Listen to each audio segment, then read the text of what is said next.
Olá, seja muito bem-vindo ao Papo de Sala de Espera. Aqui vamos falar sobre assuntos de interesse das mães atípicas enquanto você espera seu filho ou filha na terapia.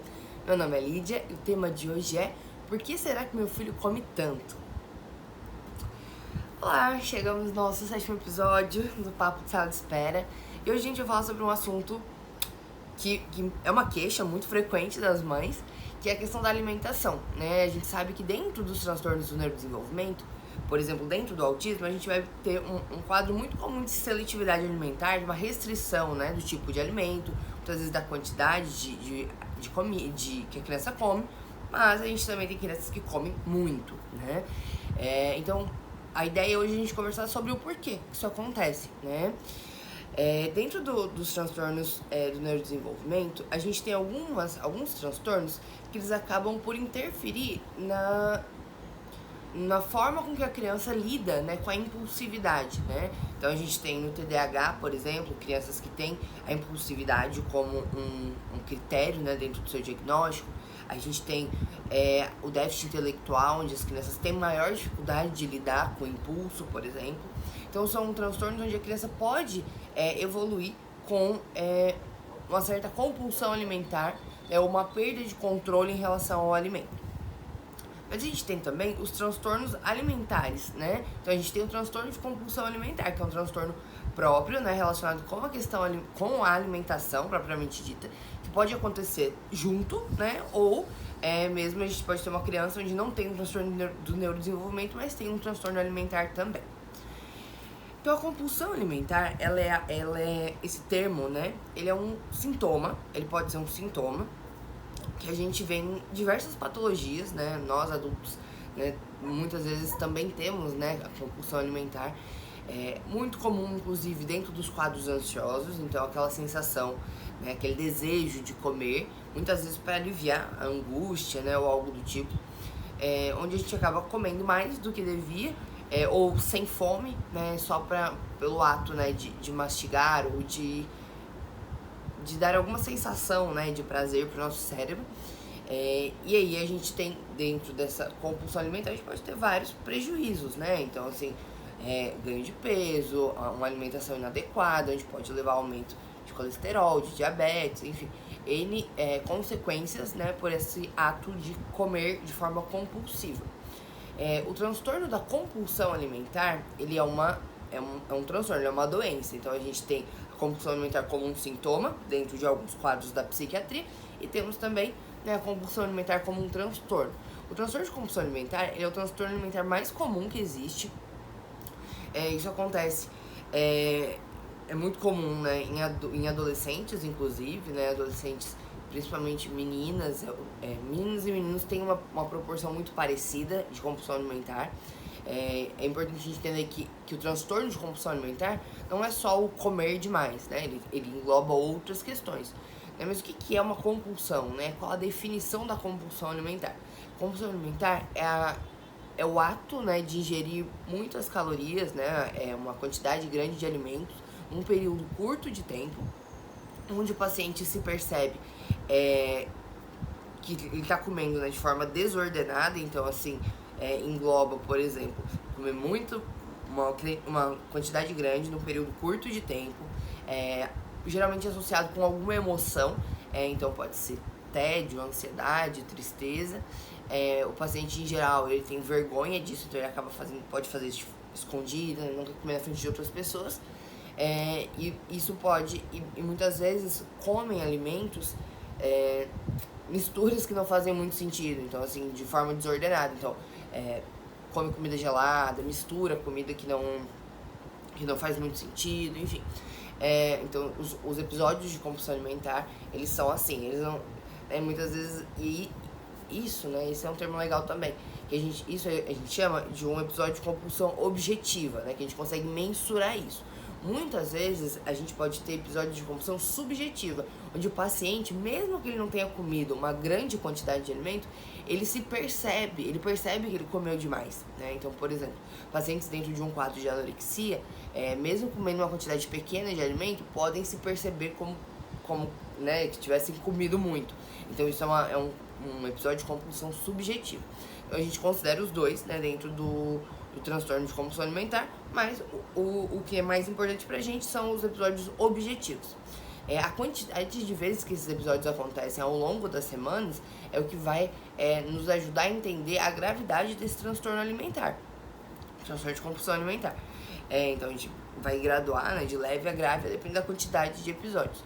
Dentro disso, né, pra gente fechar o diagnóstico, além dos episódios de compulsão, a gente tem também, né, uma questão relacionada com um sentimento de culpa associado, né, à alimentação.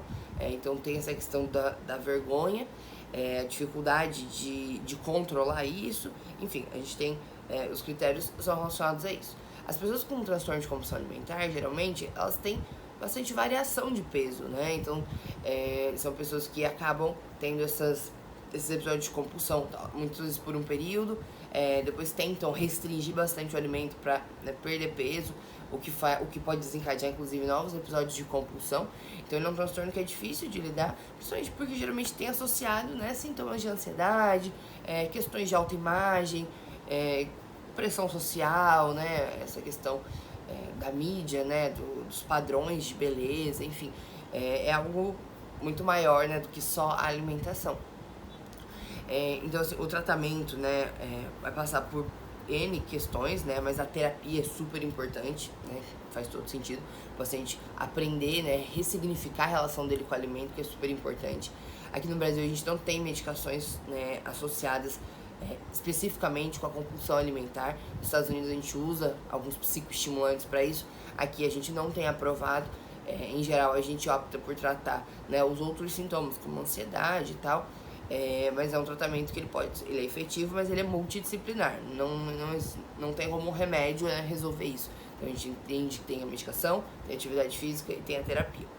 Então a compulsão alimentar, ela é muito comum em adolescentes, inclusive, tá? É muito comum, inclusive, começar depois de dietas restritivas ou questões da própria adolescência, né, enfim, questões sociais.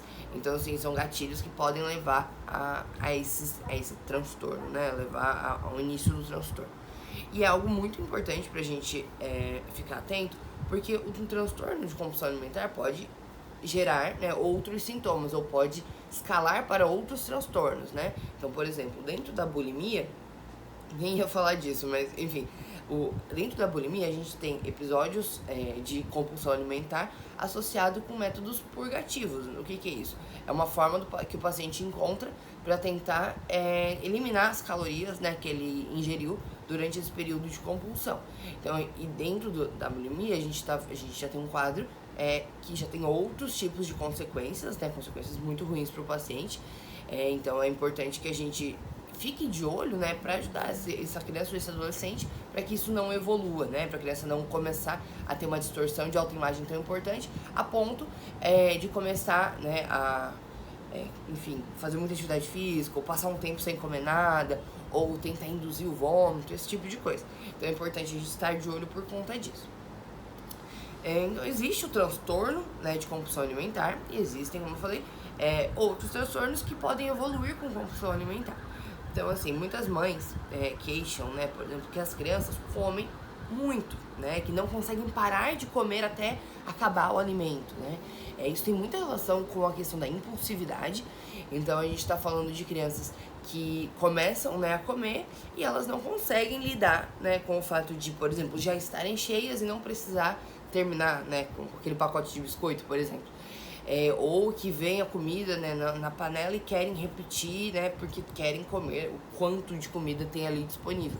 Então tudo isso é algo que acaba incomodando, né, atrapalhando de uma certa forma, porque a criança também ganha peso, vai ficar mais difícil para a criança fazer atividade física, pode ter o aumento do colesterol, da glicemia. Então isso é algo que a gente precisa, né, também cuidar.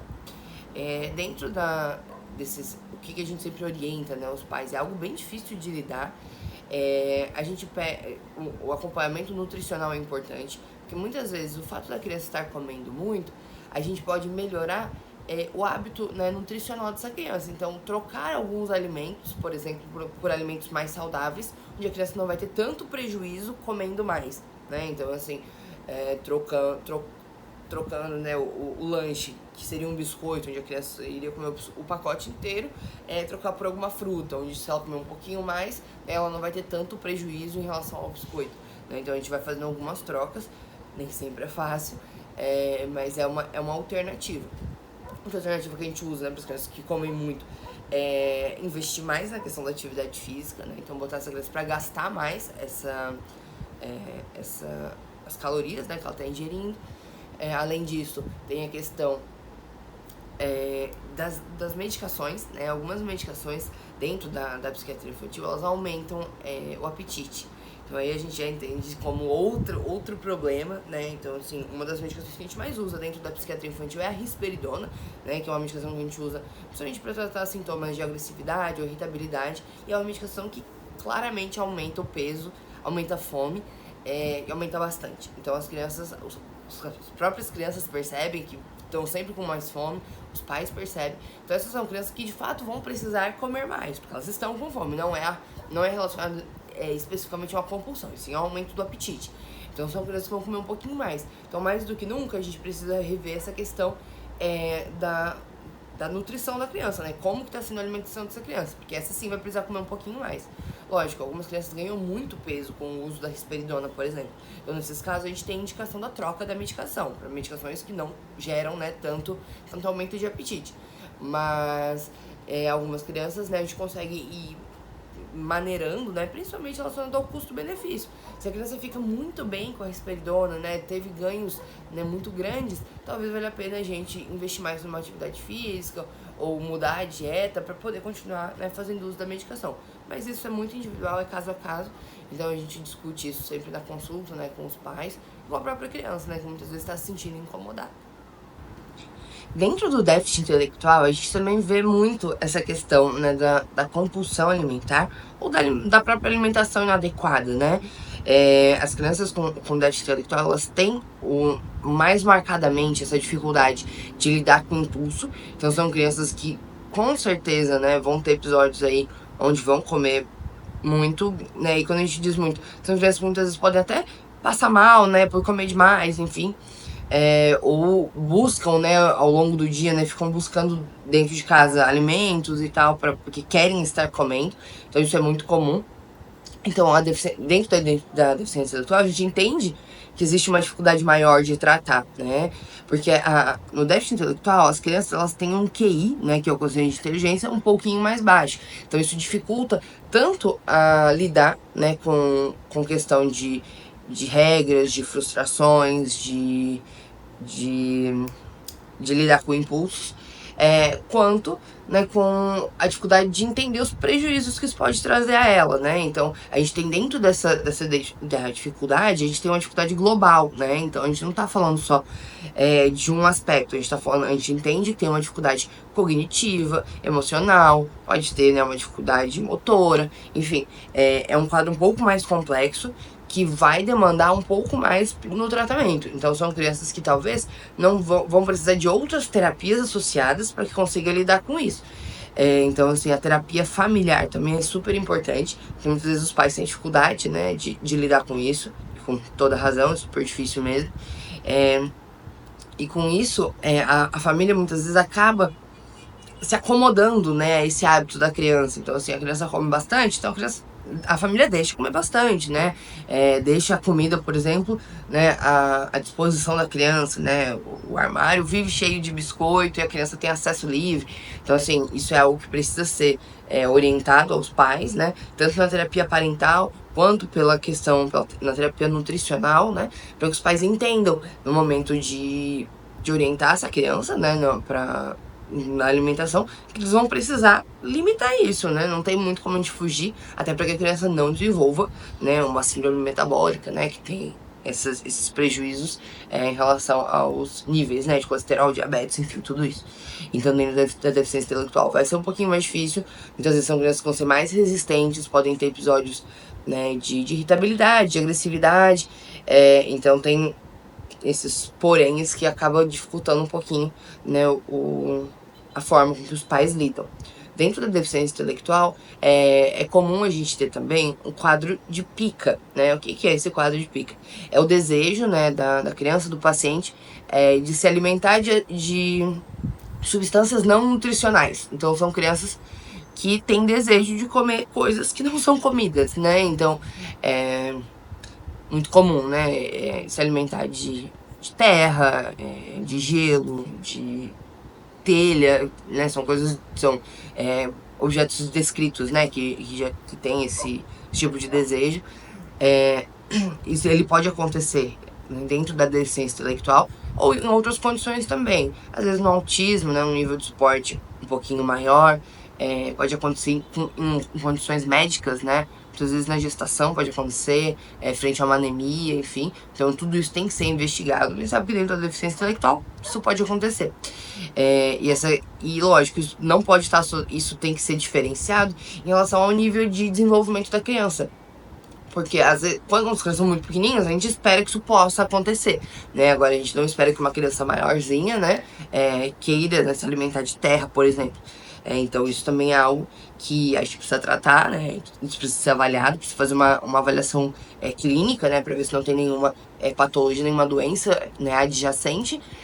Mas a gente precisa tratar o tratamento, né? Assim como o transtorno de compulsão alimentar, e assim como a maioria, né, dos transtornos alimentares com a psicoterapia, né? A gente não tem medicações específicas, né? Se tiver alguma comorbidade, a gente trata essa comorbidade, mas a terapia é o ponto essencial, né, no tratamento tanto dos transtornos alimentares, né, a compulsão alimentar, quanto da pica, quanto todos os outros, né, anorexia, bulimia, transtorno de regurgitação, o TARI, né, que a gente também vê bastante dentro dos transtornos do neurodesenvolvimento, que é o transtorno alimentar restritivo e evitativo, né, que a gente vê, por exemplo, lá associado com o autismo e tal, mas que pode muito bem acontecer, né, de forma isolada. Então, assim, de uma forma geral, né, essa questão da compulsão alimentar, né, ou do comer demais do meu filho, pode ter relação com N questões, né, dentro dos transtornos do neurodesenvolvimento. A gente entende que esse comer demais tem mais relação tanto no déficit intelectual quanto no TDAH, no transtorno de déficit de atenção e hiperatividade, mas pode acontecer também nos transtornos ansiosos, né, ter esse sintoma de compulsão alimentar, assim como o próprio transtorno de compulsão alimentar. Então, assim, isso precisa ser muito bem investigado, né, pelo médico, já entender se se trata de um transtorno único, né, ou se ele está dentro de um transtorno do neurodesenvolvimento. Tanto o médico, né, isso né, como eu falei, é um acompanhamento que é multidisciplinar, então vai precisar do médico, da nutricionista, do psicólogo, né, da equipe multi para entender a razão, né, o motivo pelo qual essa criança está tendo essa compulsão alimentar, para que a gente possa intervir. As medicações, né, então como, né, ficou bem entendido, elas não têm grande papel, né, dentro desse sintoma, vai ter um papel maior quando a gente está tratando, né, principalmente de um quadro mais ansioso, então isso pode ajudar. Dentro do TDAH, às vezes tratando o TDAH a gente pode perceber uma melhora disso, mas não tem uma medicação específica para tratamento de compulsão alimentar. Né, se você é adulto já buscou um psiquiatra por conta disso, né, tanto o psiquiatra quanto o endócrino, né, existem algumas medicações que a gente pode usar, mas isso no adulto, né, é diferente do acompanhamento da criança, que podem ajudar nessa questão da compulsão alimentar, mas não é o caso aqui. Aprovado, a gente não tem nenhuma medicação, então é importante que a gente faça esse acompanhamento multidisciplinar, e sempre acompanhando também com o pediatra, para ir avaliando esses níveis, né, esses níveis de outras questões, né, orgânicas, né, no caso colesterol, diabetes, a gente vai sempre avaliar a questão de tireoide, por exemplo, né, será que essa criança está comendo demais por um distúrbio tireoidiano, por exemplo, enfim, então a ideia é fazer esse acompanhamento multi, né, pra gente avaliar o que está acontecendo e como que a gente pode intervir. Então, sobre essa questão do comer demais, era isso. Se você tiver alguma dúvida, pode deixar nos comentários, pode deixar lá no nosso Instagram que eu posso responder também. E a gente se vê agora no próximo Papo de Sala de Espera. Tchau!